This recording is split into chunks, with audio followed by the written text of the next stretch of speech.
As-tu envie d'avoir une recette de galettes sans sucre ajouté, sans farine de blé, mais qui goûte vraiment bon? La recette, elle va être super facile, vous allez voir.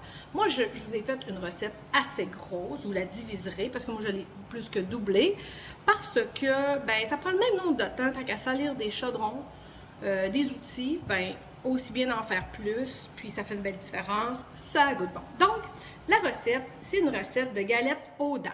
Je commence par m'acheter des dattes comme ça, déjà dénoyautées.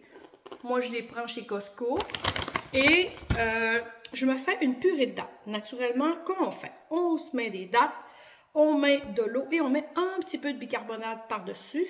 Ensuite de ça, on les pile. Je vais vous montrer mon outil. Outil numéro 1, vraiment pour écraser les dattes pour qu'ils viennent en purée quand on les fait cuire. C'est pas très long. Je vous dirais que si ça prend 5 minutes, c'est bon. Ensuite de ça, donc ça prenait, moi j'ai mis 4 tasses de dattes.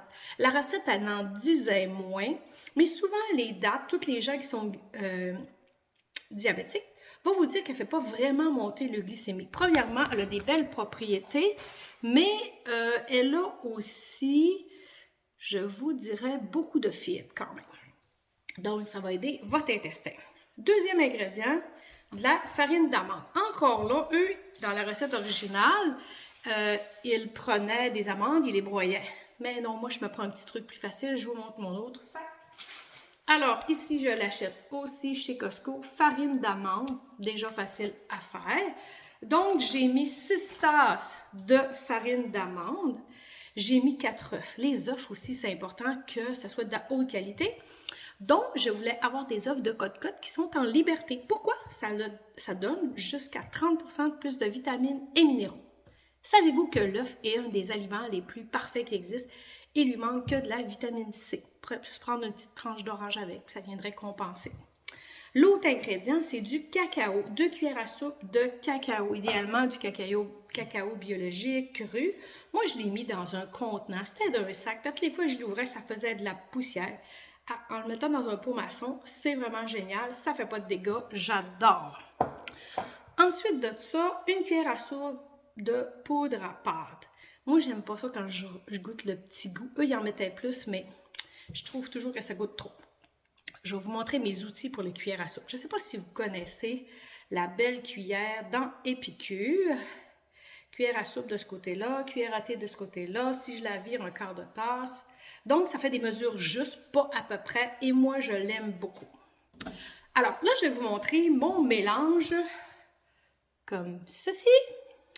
Et l'autre chose que je vais faire, qui va être super le fun, c'est premièrement pour me sauver de l'ouvrage, je me prends une tôle en métal, mais je me prends du papier parchemin. Je sais que ça va faire un petit peu de pollution, mais ça va vraiment me sauver beaucoup de travail. Et je prends ma cuillère comme ceci, puis je me fais de merveilleuses boules que je peux mettre ici. Donc, mes biscuits, ils sont comme en boule, regardez. Ça fait super bien. Ce que je pourrais faire, je pourrais les aplatir si j'ai veux vraiment plat. Mais savez-vous, moi, j'aime beaucoup cette forme-là. Ça fait une belle portion. Puis, c'est intéressant comme ça.